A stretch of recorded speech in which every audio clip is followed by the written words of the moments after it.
F x into g x जो होगा यह भी ग्रेटर देन 0 होगा। बात समझ में आ रही है ना? यह भी क्या होगा? ग्रेटर देन आपका 0 होगा। अब इसमें मेन यह है ना कि जो डिग्री आप अगर ध्यान दीजिएगा, अगर मान लीजिए हमें बात करना है कि उसका मल्टीप्लिकेटिव इनवर्स दिखाना है, मल्टीप्लिकेटिव इनवर्स, तो मल्टीप्लिकेटिव इनवर्स का जो तरीका यह होता है कि अगर किसी एफ एक्स का अगर मल्टीप्लिकेटिव इनवर्स मान लीजिए एग्जिस्ट कर रहा है, मान लीजिए एफ एक्स का मल्टीप्लिकेटिव इनवर्स क्या है? जी एक्स है ना? मान लीजिए कि एफ एक्स का मल्टीप्लिकेटिव इनवर्स क्या है? जी एक्स है। तो गुणा करने पर हमें आई एक्स मतलब 1 आना चाहिए। मैं 1 लिख देता हूँ, गुणा करने पर 1 आना चाहिए। अगर मान लीजिए एफ एक्स का मल्टीप्लिकेटिव इनवर्स अगर एग्जिस्ट कर रहा है तो मान लीजिए वो जी एक्स है, मान लीजिए वो जी एक्स है ना? तो गुणा करने पर 1 आना चाहिए, ठीक है ना? अब 1 मतलब क्या? 1 का मतलब होता है कि यह आपका एक्चुअल में 1 प्लस 0x और प्लस 0x स्क्वायर और प्लस डॉट प्लस का 0x की पावर n है। इतने नहीं, इस 1 का मतलब एक चीज और है कि इसकी जो डिग्री होगी, इस पॉलिनोमियल की जो डिग्री होगी ये 0 होगी, डिग्री 0 होगी है ना? 1 जो पॉलिनोमियल उसकी डिग्री कितनी होगी? 0 डिग्री पॉलिनोमियल है ना? 1 2 3 कुछ भी लो, 0 डिग्री पॉलिनोमियल भाई 1 इसका डिग्री कितना होगा? तो डिग्री इसका 0 होगा, क्योंकि ये सब तो 0 है। अब इस 1 को लिख सकते हैं क्या? 1 इंटू एक्स की पावर 0, तो इसकी डिग्री 0 ही होगी ना। अब बताइए आप लोग कि क्या दो नॉन जीरो पॉलिनोमियल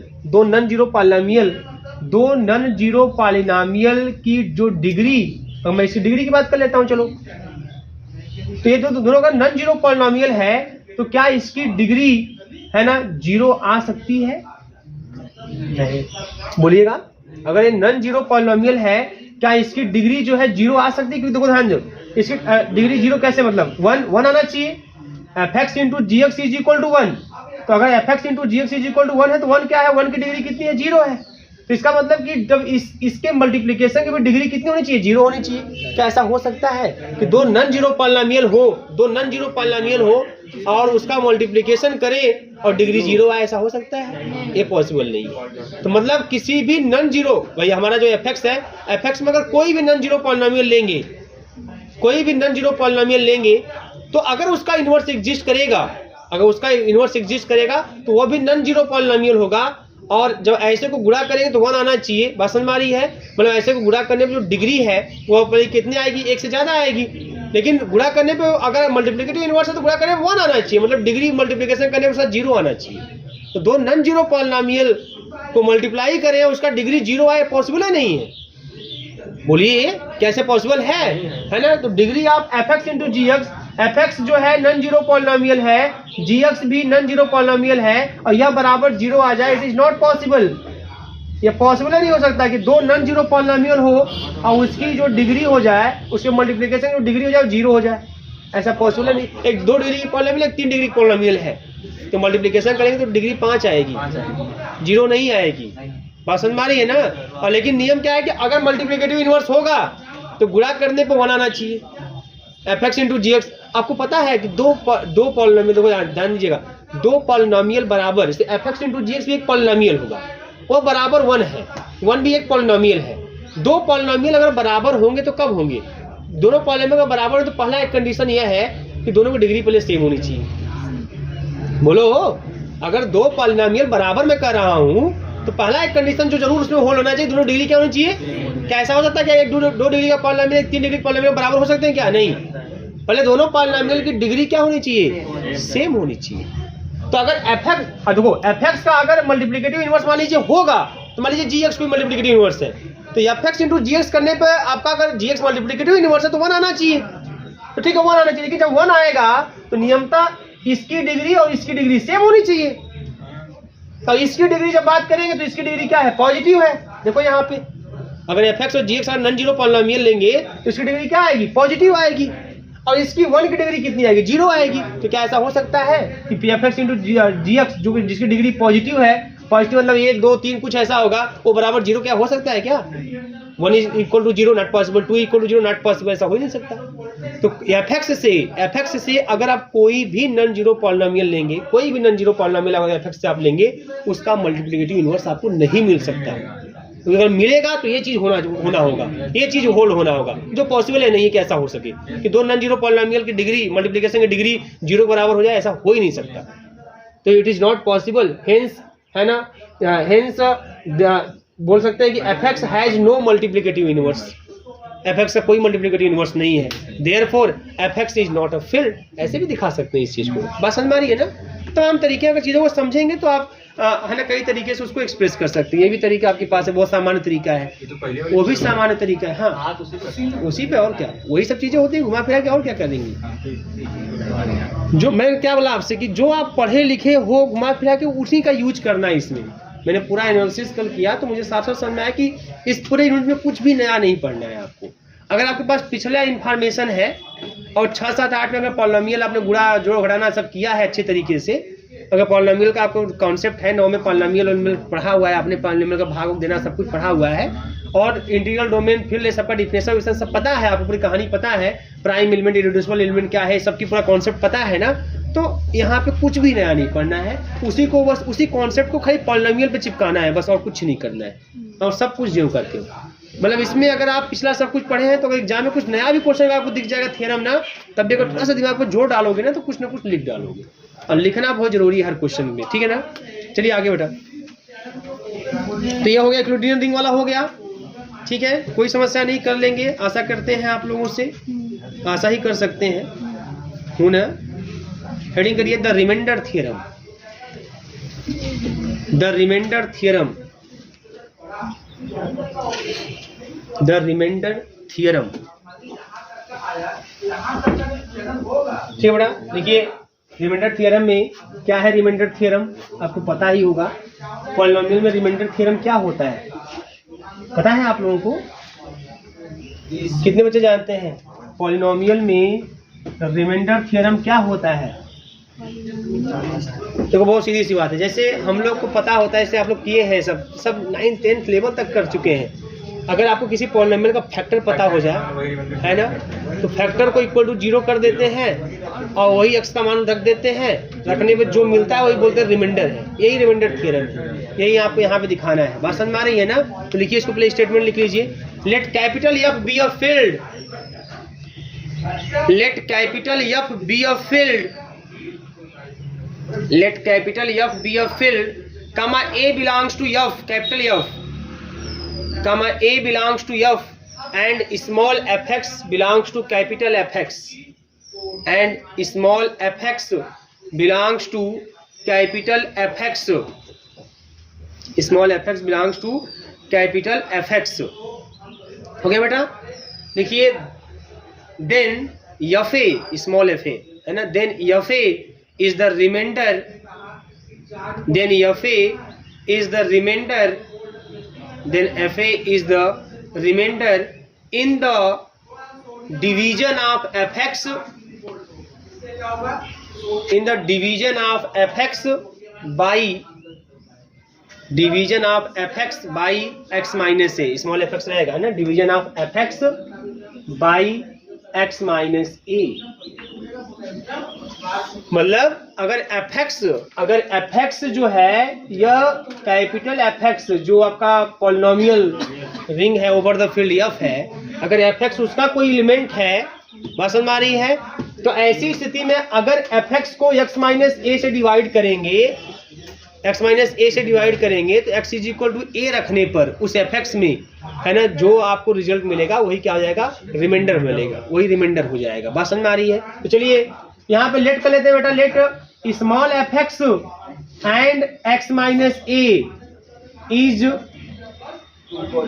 या बिलोंग्स टू कैपिटल fx, मान लेते हैं कैपिटल fx से दो पॉलिनोमियल है, देन बाय डिवीजन एलॉगरिथम, डिवीजन एलॉगरिथम भी लगता है, अब इसको भी प्रूव कर सकते हैं। डिवीजन एलॉगरिथम कहाँ, पॉलिनोमियल में भी लगता है, भाग नहीं देते हो आप लोग पॉलिनोमियल का, एक पॉलिनोमियल दूसरे पॉलिनोमियल में, एंड बाय डिवीजन एलॉगरिथम है ना, क्या हो जाएगा, जब fx को x माइनस a से आप डिवाइड करोगे, तो fx को x माइनस a से डिवाइड करने पर बाय डिवीजन है ना algorithm, there exist qx and rx belongs to capital fx belongs to capital F x such that F x is equal to x minus A Q x और plus का are X, ये होगा। Where आप ये भी जानते हो बेटा, वेयर जो आर एक्स है या तो जीरो होगा, either where either r x is equal to zero or degree of, यही ना, यहाँ पे तो ये बातें होंगी, degree of are x is less than किसके, degree of x minus a की, डिग्री ऑफ एक्स माइनस, यही ना होगा भैया। भाई जो रिमाइंडर बचेगा, रिमाइंडर की डिग्री भाग देने वाले की डिग्री से कम ना होनी चाहिए। अगर बराबर या ज्यादा होगी तो भाग जाएगा ना, तो भाग जाएगा, तो कम होनी चाहिए, तो ये चीज होता है, इसमें लगा देंगे। अब ध्यान दो यहाँ पे, सिंस अब आप बेटा जानते हो इक्वेशन नंबर फर्स्ट, सिंस आप जानते हो एक्स माइनस ए है ना बिलोंग्स टू एफ एक्स है, x minus A F x में बिलोंग कर रहा है, एंड डिग्री की अगर बात करें, मैं बोलूंगा डिग्री ऑफ एक्स माइनस ए कितना होगा, एक्स माइनस ए की डिग्री तो सबको पता है 1 होगी ना, बोलो जी, आप बताओ बेटा, 1 है ना होगा एक्स माइनस ए की डिग्री, क्यों ऐसा सर कर रहे हैं इसलिए, भाई एक्स की डिग्री तो होना है ना, अगर एक्स माइनस ए पॉलिनोमियल में पूछो इसकी डिग्री कितनी तो 1 है ना बताएंगे ना आप लोग, तो 1 डिग्री है इसकी, degree of x minus A is equal to 1। अब चूंकि जो आर एक्स है, सिंस भाई डिवीजन अर्थ में लिखा है आपने कि डिग्री ऑफ आर एक्स जो है वो लेस देन है डिग्री ऑफ एक्स माइनस ए, बताओ डिग्री ऑफ आर एक्स जो है वो लेस देन है डिग्री ऑफ एक्स माइनस ए, इसका मतलब समझ रहे हैं क्या है, इसका मतलब जो डिग्री ऑफ आर एक्स होगा वो 0 होगा, भाई एक्स माइनस ए की डिग्री 1 है, degree of are X degree of x minus A से कम है, बात समझ आ रही है ना, तो ऐसे केस में भाई निगेटिव तो होगा नहीं है ना, तो ऐसे केस में उसकी डिग्री 0 होगी है ना, तो लेट कर लेते हैं, 0 होगा इसका मतलब क्या, इसका मतलब let r x is equal to constant polynomial होगा, जब वो कांस्टेंट पॉलिनोमियल होगा ना भाई, कांस्टेंट पॉलिनोमियल की ही डिग्री 0 होती है, तो अगर डिग्री 0 भाई आर एक्स की डिग्री एक्स माइनस ए की डिग्री से कम है, एक्स माइनस ए की डिग्री 1 है, कंफर्म दिख रहा है, सबको दिख रहा है, तो आर एक्स की डिग्री 1 से कम होनी चाहिए, 1 से कम होगी तो क्या होगी, 0 होगी, निगेटिव तो होगी नहीं, निगेटिव तो पॉलिनोमियल ही नहीं होगा है ना, डिग्री आपकी 0 होगी, और 0 डिग्री किस पॉलिनोमियल की होती है, कांस्टेंट पॉलिनोमियल की, सी इज द कांस्टेंट पॉलिनोमियल, ये सी इज द कांस्टेंट पॉलिनोमियल, मतलब 2 होगा 3 होगा 4 होगा ऐसा कुछ करके कांस्टेंट पॉलिनोमियल, क्लियर है, बोलिए। तो from equation first f x is equal to आपको मिल जाएगा एक्स माइनस का ए और एक क्यू एक्स और प्लस का आर एक्स का स्थान क्या कर दिए, सी कर दिए, आर एक्स का स्थान पे सी कर दिया, क्लियर है। देन अब चलो, देन उसमें बोला गया कि तब यफे ही क्या होगा, रिमाइंडर, यफे ही क्या होगा, रिमाइंडर, देन यफे बराबर, चलो यफे निकाल लो, देन यफे बराबर, यफे निकाल लो, यफे बराबर क्या जाएगा, a माइनस ए और क्यू ए, एक्स के स्थान पे भैया और प्लस का c, तो यफे बराबर क्या मिल जाएगा, c मिल जाएगा, क्योंकि a माइनस ए 0 कहने कहता हूँ, तो c बराबर यफे, विच इम्प्लाइज c बराबर यफे, और c है क्या, आर एक्स है, इसका मतलब आर एक्स बराबर यफे, आर एक्स है क्या, रिमाइंडर है भैया, तो इसका मतलब रिमाइंडर जो है वो हो गया यफे, यही तो था थ्योरम यही तो था ना, कि अगर यफ फील्ड है A belongs to F, then F A is the reminder, तो हो तो क्या यफे इज द रिमाइंडर, छाप लीजिए, ये सब पता है सब आप लोगों को, आप लोग खाली बोल नहीं रहे हैं, हम झूठे पकड़ा रहे हैं इसी बात पर। लेट कैपिटल थ्योरम का नाम भी लिख दीजिए, हेडिंग करिए factor theorem,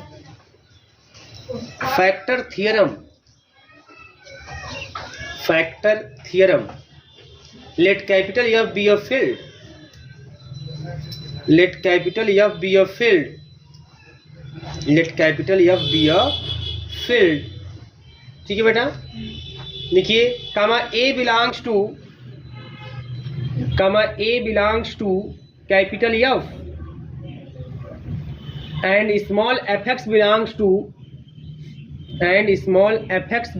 to capital Fx, clear है ना, then small a is 0, then small a is 0 of F x f x मतलब पॉलिनोमियल वाला है, small F x, then small a is zero of small F x if and only if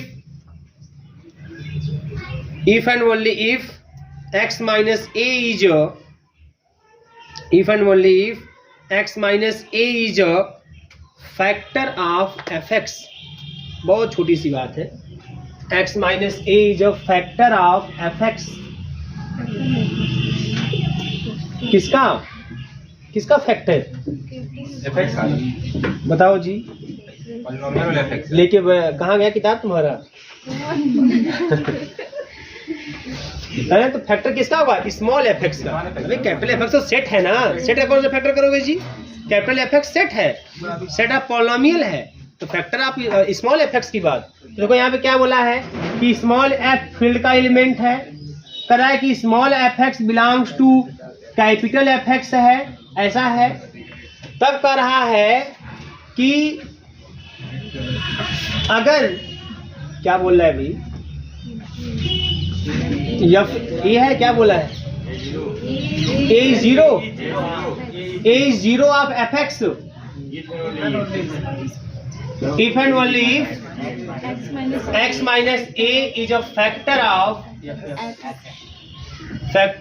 F X, small F X. अब इसी को आपको दिखाना है, ठीक है ना? बहुत ही सिंपल चीज है। मतलब एक बार आपको मानना है कि small a is zero of F x, then we have to show that x minus A is a factor of F x. दूसरी बार मानना है कि if x minus A is a factor of F x, है ना, then आपको ये show करके दिखाना है कि a ऑफ एफ एक्स, ये क्या होगा? एफ एक्स का जीरो होगा, है ना? देखो एक बात तो बहुत आसान, बहुत सिंपल है, एक बात बहुत सिंपल है कि small a belongs to capital F है, small F x belongs to capital F x है। अगर बेटा if since a is zero, अगर a जीरो है, a is zero of F x है, तो एक बात कंफर्म है कि जो एफ ए होगा ये जीरो के बराबर होगा। जीरो रूट ये सब पढ़े हो ना? अगर मैं बोल दिया कि इस पॉलिनोमियल का ये जीरो है, तो पॉलिनोमियल का जीरोज क्या होता है? शून्यक, हिंदी में 10 में पढ़े हो ना? रूट और शून्यक में अंतर होता है, रूट इक्वेशन का होता है ना? शून्यक बोलते हैं उसको, है ना? क्या देखिएगा, zeros and roots both are the different, बहुत अंतर, माइन्यूट अंतर होता है, लेकिन दोनों डिफरेंट होते हैं, है ना? एक्स का वो वैल्यू जो पॉलिनोमियल रखने पे पॉलिनोमियल को जीरो करता है, वो उसका जीरोज कहलाता है, शून्य कहलाता है। और एक्स का वो वैल्यू जो इक्वेशन में रखने पर इक्वेशन को सेटिस्फाई कर जाता है, वो उस इक्वेशन का रूट कहलाता है। बस में यह होता है यहाँ पर शून्यक और मूल, है ना, जीरोज एंड रूट्स। बात समझ में आ रही है? मस्ती करिए आप लोग, इधर हम पढ़ा रहे हैं। अब इसमें लेट कर लेते हैं, let x minus A is a factor of small F x. मान लीजिए कोई फैक्टर है, देन बाई डिवीजन एल्गोरिथम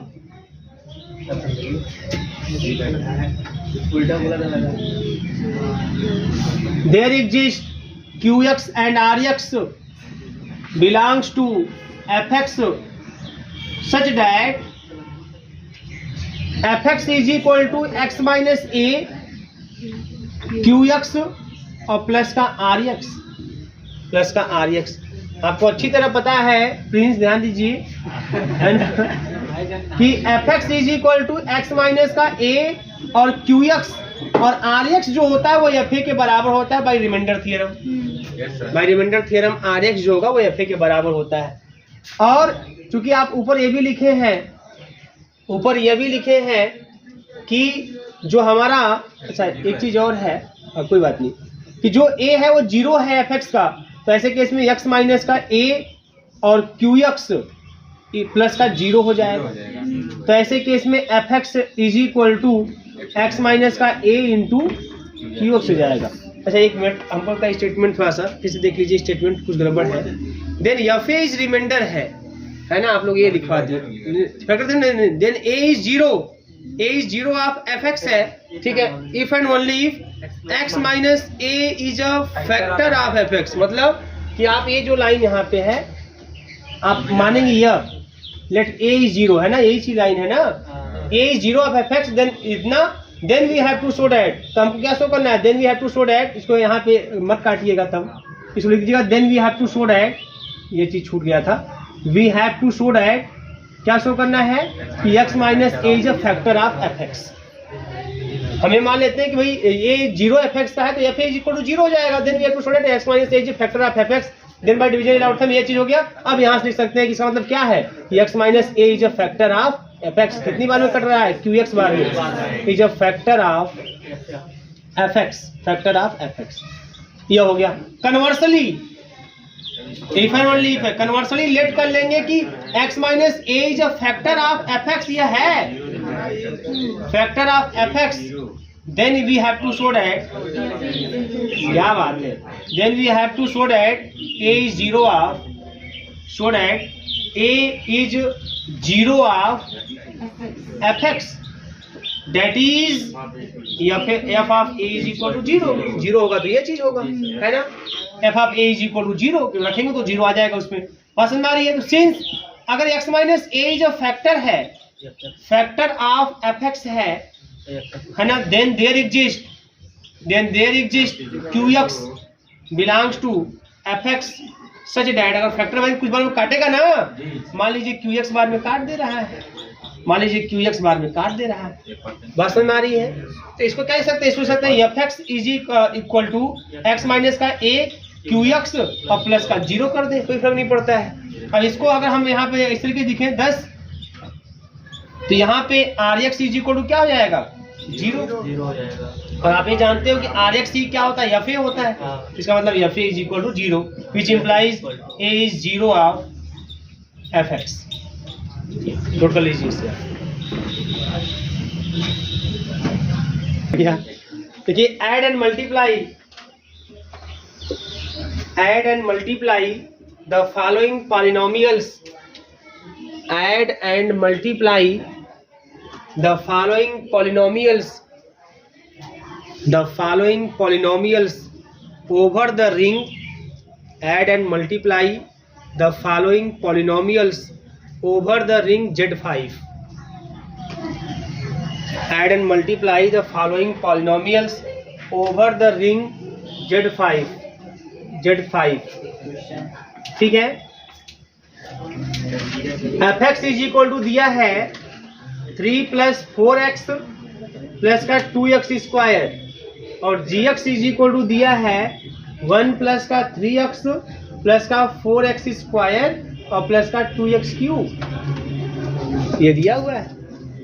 आपको इस पॉलिनोमियल को आकाश कुमार कि आपको ऐड करना है और इसको क्या करना है, मल्टीप्लाई करना है। और रिंग क्या है, रिंग क्या है, Z5 आपका रिंग है ना। मतलब रिंग जो सेट है, जो रिंग है ना, it is the set of integer with respect to modulo 5। Modulo 5 के जो इंटीजर का सेट है ना, उसका जो सेट है वही आपका रिंग है यहाँ पे। तो मतलब Z5 में क्या आएगा, Z5 में क्या आएगा, 0 1 2 3 4 है ना, मॉडुलो 5 है, क्लियर है। यह है इस तरीके से। अब इनको जोड़ना है, जोड़िए। एक्चुअली तो इसमें करना क्या है, एफ एक्स प्लस जी एक्स बड़ा जोड़ो, कितना आएगा 3 प्लस 1 4 है ना, सेम पावर वाले को ऐड करते हैं, डिग्री वाले को। एक्स वाले टर्म में कितना होगा, 4 प्लस 3 7x और प्लस का 6x स्क्वायर। मतलब सब लोग ऐसा ऐड कर लेंगे ना, लेकिन ये आंसर नहीं होगा, आंसर आपको इसके अकॉर्डिंग सेट करना होगा। अब जो कोफिशिएंट है ना, जब 5 से इसको डिवाइड करेंगे रिमाइंडर 4 ही बचेगा, इसको ज्यों का त्यों रहने देंगे। 5 से इसको डिवाइड करेंगे कोफिशिएंट को, है ना, क्योंकि जो कोफिशिएंट है ये सब यहाँ के है ना। अरे भाई आपको जानते हैं पॉलिनोमियल जो होता है, नहीं पढ़ाना आप लोगों ने, पॉलिनोमियल है।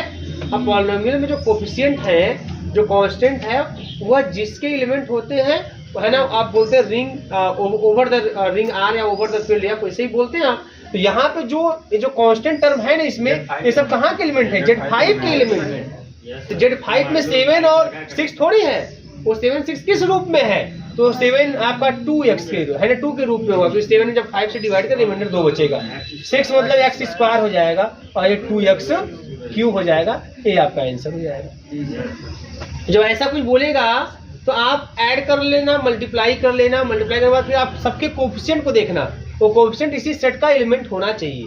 तो इस सेट में 5 का मतलब 0, इस सेट में 6 का मतलब 1, इस सेट में 7 का मतलब 2, 8 का मतलब 3, 9 का मतलब 4, 10 का मतलब फिर 0, 11 का मतलब 1, ये सब होना चाहिए। ऐसे समझ सकते हैं, बात समझ में आ रही है? उसको रख देंगे, वही आंसर हो जाएगा। ठीक है, तो ये कहानी ऐसे आ सकते हैं।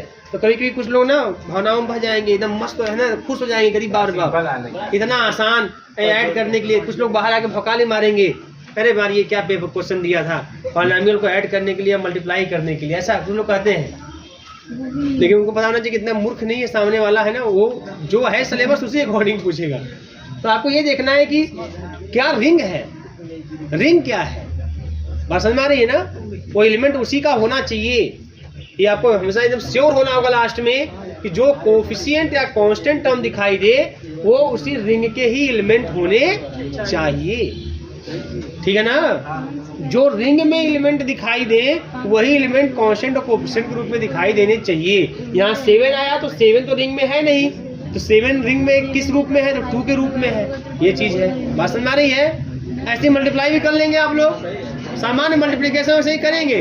अब मल्टीप्लिकेशन करने के बाद फिर आप वही कांस्टेंट कोफिशिएंट को इसके अकॉर्डिंग मैनेज कर लेंगे। क्लियर है? हाँ, बहुत अच्छे आप लोग। ठीक है ना? क्वेश्चन लिखिएगा।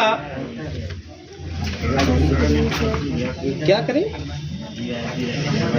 क्वेश्चन आपको बोले, कुछ अच्छा सा क्वेश्चन बोले।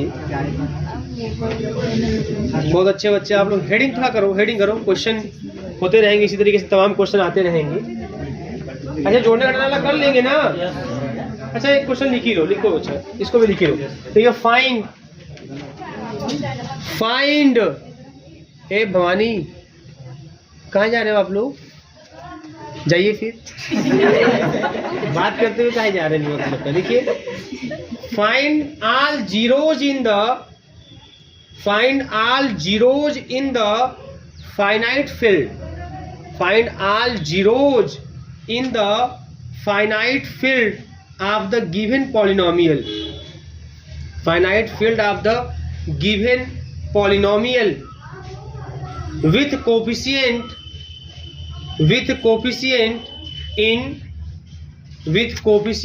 in that field, with coefficient in that field. तो क्या है भैया? X square F x is equal to X square plus का 3x है ना, और प्लस का 2 इन Z6। तो बताइए करके, तो देखें, कर लीजिए। और भी क्वेश्चन आपको ऐसे दे देते हैं, बताइए जीरोज निकाल के दे रहे हैं। -1 आप करिएगा, हम अभी आपको क्वेश्चन नोट कराते हैं। ये भी क्वेश्चन ऐसे करेंगे, x³ प्लस का 2x प्लस का 2 इन Z7, फिर उसके बाद x के पावर 5 और प्लस का 3x³ प्लस का x² प्लस का 2x इन Z5, और फिर इसके बाद बेटा यहाँ पे x² प्लस का 1 इन Z2। ऐसे कितने जीरोज आ गए? जो सर पहला वाला दिया तो उसमें -2 है। कौन सा? ये वाला ना? अब देखो मैं बताऊं क्या करना है, कैसे करना है। ये क्वेश्चन आपके लिए को होमवर्क हो जाएगा। ठीक है, पहला x³ प्लस का 2x 3x प्लस का 2 इन Z7, x के power 5 plus 3x² plus x² plus 2x इन Z5 और x² प्लस 1 इन Z2। अब इसको देखो करना है, क्या कर लिए?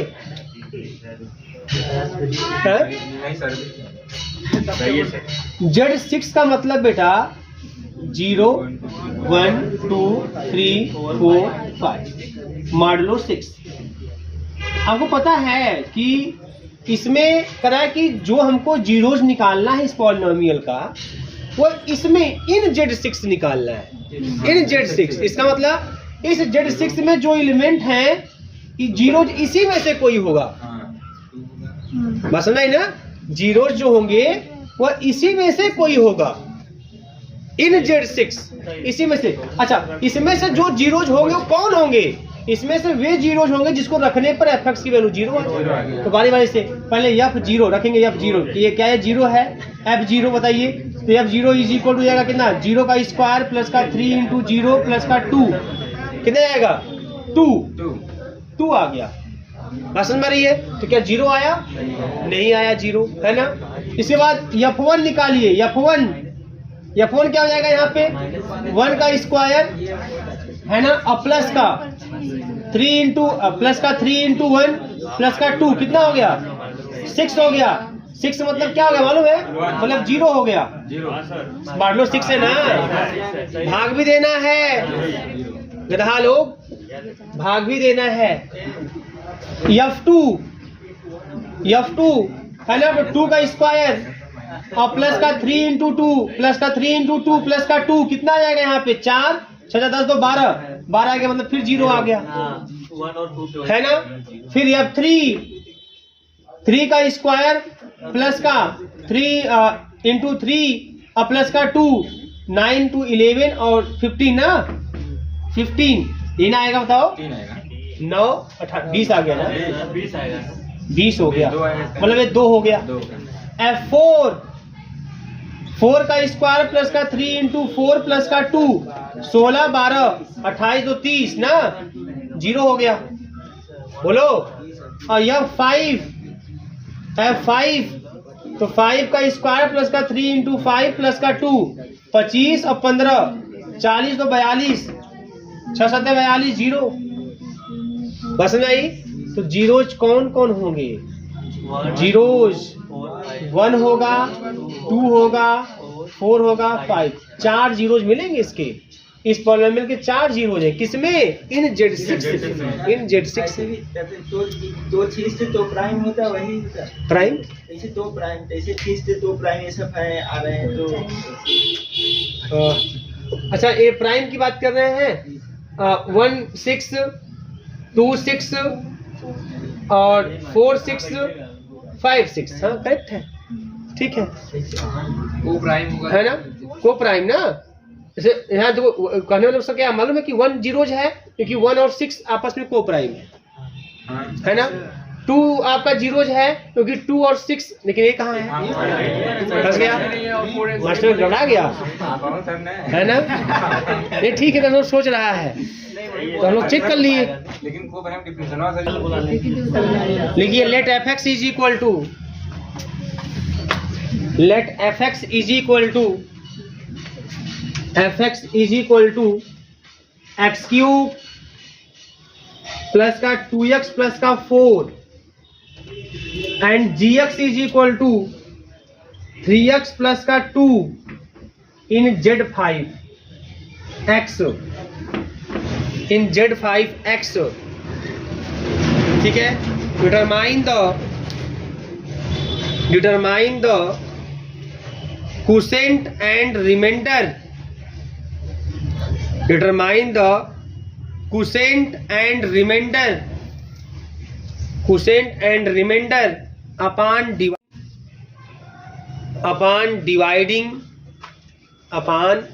dividing fx by gx, upon dividing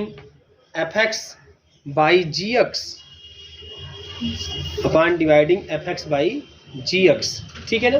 अब ये चीज ध्यान देना है, बताइए इसका क्या करना है मालूम है आपको, मैं बता दूं आपको, ध्यान से हल्की सी बातें आपको ध्यान रखनी है इसमें, ऐसे क्वेश्चन में। तो बेटा देखो fx में gx से डिवाइड करना है ना, तो जो fx है ना, एक चीज आप बस ध्यान रखेंगे, Z5 है, इसका मतलब आपका ये है 0 1 2 3 4 5 यानी 4 इस तरीके से है। तो देखो आपको एक चीज बस ध्यान देना है इसमें, बस उसी पे फोकस करेंगे, आपका काम हो जाएगा। 1 इंटू एक्स क्यूब और प्लस का 2x प्लस का 4, हम जिससे डिवाइड करने वाले हैं मास्टर, उसमें x का कोफिशिएंट 3 है, तो जो fx है, fx में जो x क्यूब है उसका कोफिशिएंट है यहाँ पे 1, बस इसी कोफिशिएंट को हमको क्या कर लेना है, 3 से ज्यादा कर लेना है और तब भाग दीजिएगा। बात समझ आ रही है ना, 3 से ज्यादा कर लेके तब फिर भाग देना है। तो 3 से ज्यादा कितना हो जाएगा मालूम है, यहाँ पे कितना हो जाएगा, बोलो भाई 6 हो जाएगा। भाई 5 से डिवाइड करोगे ना तो 1 बचेगा ना, तो 1 आ जाएगा कि नहीं आ जाएगा, तो मैं 1 लिखूं चाहे 6 लिखूं, बात समझ में आ रही ना। तो मतलब कोई मैंने अंतर नहीं किया, बस खाली 1 को 6 कर दिया, और कर सकता हूं क्योंकि 5 के रिस्पेक्ट में है आपका, और उसका कुछ नहीं करना है।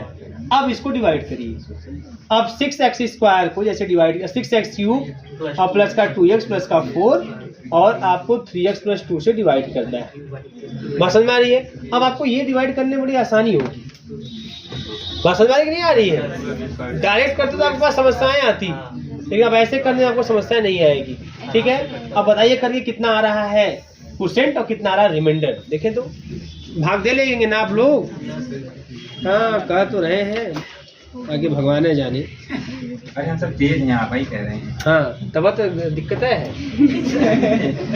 तो मैं बता दूं, आप भाग जब दे लीजिएगा तो जो परसेंट आ जाएगा वो आ जाएगा 2x² और प्लस का 2x प्लस का 1, और जो रिमाइंडर आ जाएगा वो 2 आ जाएगा। इतना काम आप कर सकते हैं, कोई समस्या नहीं होगी आपको। बस ये हल्का सा वही जो मैं बताया था उसको ध्यान में आपको रखना है। अब हम टॉपिक करेंगे चेंज।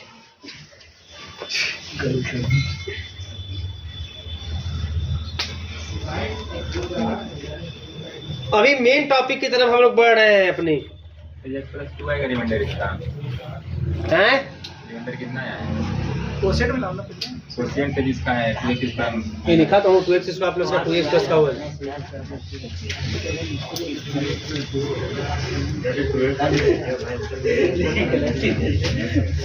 अभी भाग देने आता है ना आप लोगों को, फिर क्या समस्या है। हूँ तो खूब बड़ा जम के कर रहे हैं आप लोग, लेकिन अभी तक किसी का सही आया नहीं है फिलहाल में।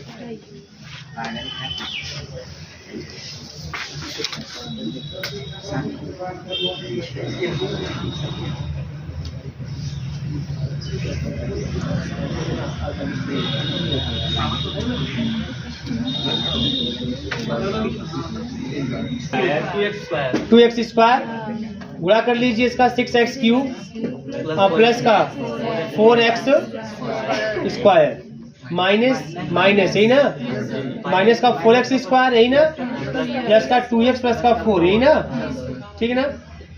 अब क्या हो रहा है यहाँ पे, अच्छा आपको हमको 3x प्लस 2 से डिवाइड करना है माइनस का 4x² प्लस 2x प्लस का 4 को। अब इसको एक काम करिए, इसको आप सेट करिए मॉडलों के हिसाब से, है ना। तो यहाँ पे क्या लिख कर दे कि आपका ये आराम से कैंसिल हो जाए। -4 का मतलब क्या, -4 का मतलब क्या बताइए। -4 का मतलब -9 हो जाएगा। अगर 9 करेंगे -4 यहाँ पे लेकिन 4 माइनस, रुक जाओ गधा लोग, 5 है ना, 5 है ना।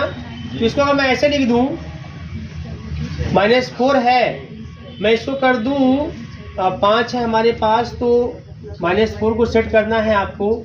तो 0 है, 1 है, 2 है, 3 है, 4 है, तो 5 लिखेंगे तो इसका मतलब आपका हो जाएगा कितना, 0।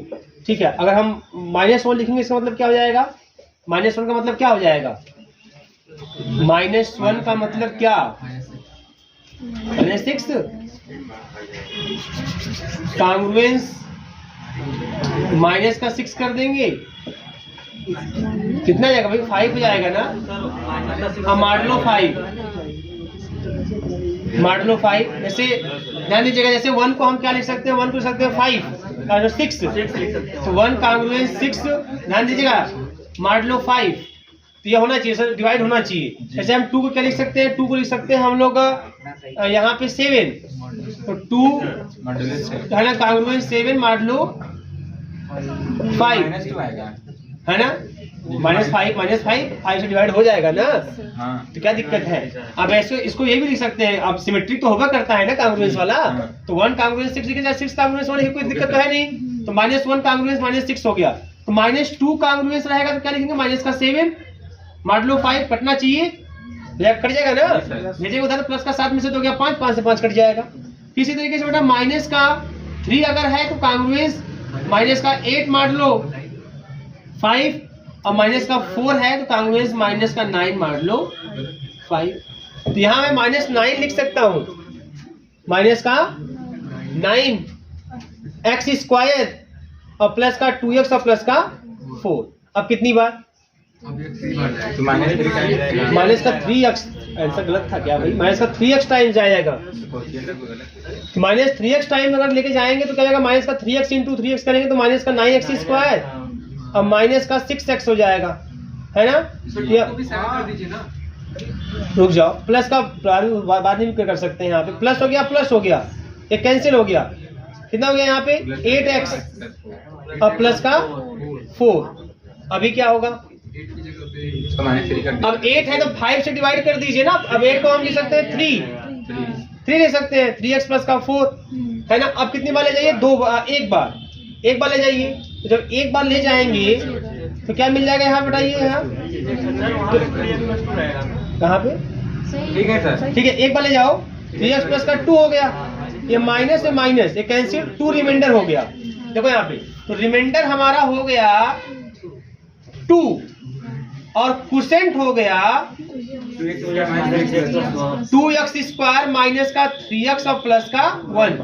बात समझ की नहीं आ रही है यह चीज? ये हमारा क्वोशिएंट हो गया। लेकिन एक चीज और ध्यान देना बेटा, आपको क्या मालूम है कि हमारा जो ये जो टर्म जो कोफिशिएंट दिखना चाहिए ना, वो इसी का ही एलिमेंट होना चाहिए। अब बताओ -3 को क्या लिख सकते हैं पॉजिटिव के रूप में? -3 को पॉजिटिव के रूप में क्या लिख सकते हैं? बोलिएगा। अब इसको सेट करना है उसी हिसाब से, है ना? आपको -3 को लिखना है पॉजिटिव के रूप में, वो भी इसी के ही हिसाब से आए। तो -3 अगर इसमें देखें तो माइनस का 8 का कांग्रुएंस हो रहा है। अगर पॉजिटिव में कितना होगा? तो अगर यहाँ पे हम 2 कर दें तब हो जाएगा। देखो 2 उधर मेरे -5 डिवाइड हो जाएगा ना। इसका मतलब कि मैं यहाँ -3 के स्थान पे प्लस का 2 लिख सकता हूँ, कोई दिक्कत नहीं है। इतना डीपली क्यों जाएगा? बस समझ नहीं आ रही है? देखो जो आना चाहिए ना कोफिशिएंट, बहुत ध्यान समझे, जो आना चाहिए कोफिशिएंट, जो कोफिशिएंट आना चाहिए, कोफिशिएंट इसी सेट का ही एलिमेंट होना चाहिए। कोफिशिएंट इसी सेट का एलिमेंट होना चाहिए। तो -3 तो सेट में है नहीं, -3 को हमको इसे लिखना है इसके हिसाब से। तो -3 के को इसके हिसाब से कैसे लिखेंगे? यहाँ पे 2 सेट करेंगे तब होगा। डिवाइड होना चाहिए 5 से डिवाइड। यहाँ देखो जो लिखना है -3 को लिखना है, जब बहुत ध्यान समझिएगा। -3 को क्या लिख सकते हैं? कुछ भी लिखिए आप, जो मन में लिखिए, लेकिन याद रहे कि जब भेजे उधर तो 5 से डिवाइड होना चाहिए, उस हिसाब से लिखिए। न समझ में आए तो बारी बारी से चेक करेंगे। 0 लिख सकते हैं क्या? नहीं लिख सकते हैं। 1 लिख सकते हैं क्या? -4 हो जाएगा, नहीं लिख सकते हैं। 2 लिख सकते हैं क्या? यस, ये हो जाएगा। 3 लिख सकते हैं क्या? नहीं। 4 लिख सकते हैं क्या? नहीं। तो 2 तो होगा। एक दिमाग लगाना है आपको। बात समझ आ रही है ना? आपको क्या लगा? 9 का सवाल है?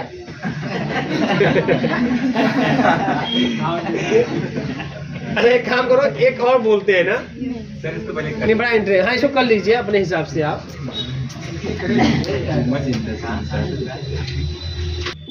हमेशा आपको ये बात याद रखनी है कि जब भी हम पॉलिनोमियल को जोड़ रहे हैं, पॉलिनोमियल को घटा रहे हैं, पॉलिनोमियल का गुणा कर रहे हैं, पॉलिनोमियल का भाग दे रहे हैं, तो जो भी क्वोशिएंट रिमाइंडर जो भी आएंगे वो सब fx rs के ही एलिमेंट होंगे। तो अगर वो fx या rx के एलिमेंट होंगे, वो जो आपके पॉलिनोमियल है, तो जो कोफिशिएंट होंगे ना वो आपके f या r के होंगे। तो r जो दिया होगा वो एलिमेंट उसी का होना चाहिए। तो r में हमारे पास r के रूप में Z5 है। तो हमारा जो कोफिशिएंट है, कहीं पर भी जो भी उत्तर आए, जोड़ने पर, गुणा करने पर, भाग देने पर, रिमाइंडर जो आए, क्वोशिएंट जो आए, उन सब में कोफिशिएंट हमें या तो 0 दिखना चाहिए, या तो 1 दिखना चाहिए, या तो 2, या तो 3, या तो 4 दिखना चाहिए। और कुछ दिख रहा है तो उसके स्थान पे हम इसके हिसाब से ही सेट करेंगे, है ना? अब एक आध क्वेश्चन और देते हैं ताकि आपको और आराम हो जाए। अब देखिए कितना बढ़िया काफी लग रहा है जब लिखे हैं ना। कुछ लोग देखेंगे तो हंसेंगे, कह रहे ये क्या 9 का सवाल है ना, लेकिन जब उनको लगाना होगा तब कटर फंस जाएगा। एक्स स्क्वायर प्लस का 3x प्लस 2 भी पिछला वाला क्वेश्चन से सॉल्व किया आपने, तो लग रहा है कि इसमें 2 0 होगा और 4 0 आ गया। लेकिन किसमें? इन Z5 या Z6, जो Z6 में ये भी चीजें हैं। तो ये कुछ थोड़ा सा नई चीजें आपको देखने को मिल रही हैं। लेकिन मैं क्वेश्चन एक लिखी इसी बात पर, एक क्वेश्चन और दे दें आप लोगों को, दे देते हैं, आप लोग करिएगा ना। और सर आप वही कहते हैं कि अगर यदि आपका प्रोसेस सही है तो आंसर गलत हो। हाँ तो प्रोसेस सही रहे तब ना, प्रोसेस सही, तो प्रोसेस तो यही कर रहा है ना हमारा कि भाग दीजिए, लेकिन याद रहे जो कोएफिशिएंट है वो रिंग के ही एलिमेंट होने चाहिए, बस वह प्रोसेस है। तो क्या हम लोग विदेश जाएंगे? हम लोग भी घर जाएंगे। एक क्वेश्चन लिखो, पे बैठो, एक क्वेश्चन नोट कर लो फिर जाओ। Let F x is equal to, let F x is equal to, F x is equal to X के पावर 4 माइनस का 3x क्यूब प्लस का 2x स्क्वायर प्लस का 4x प्लस का 1। F x is equal to X के power 4 minus का 3x cube plus का 2x square plus का 4x minus का 1। अभी मत करना कि अपना स्क्वायर वाला प्लस 1 है जी, प्लस तो लिखा हूँ, तो माइनस बोल रहा हूँ तो माइनस कर लीजिए, सही बोल रहा हूँ मैं, माइनस का 1 माइनस है इसमें, क्या सर का भगवान थोड़ी है, और वो भी गलती किए हैं, धरती पे आएंगे तब समझ में आएगा, वो भी गलती किए हैं और करेंगे भी आके। And G x is equal to, and G x is equal to X square minus का 2x प्लस का 3, G x is equal to X square minus का 2x प्लस का 3 इन Z5x, इन Z5x। ठीक है, जब भी Z5x बोले तो x बड़ा कोष्टक में मार के नहीं सही कर देंगे, Z बड़ा कोष्टक लगाओ, रिंग के बारे में तो बड़ा कोष्टक में Z5x। Determine the quotient and remainder, determine the quotient and remainder, determine the quotient and remainder upon dividing fx by gx, upon dividing fx by gx। ठीक है, तो इतना आप लोगों का होमवर्क। अब आप लोग जाइए फिर जवाब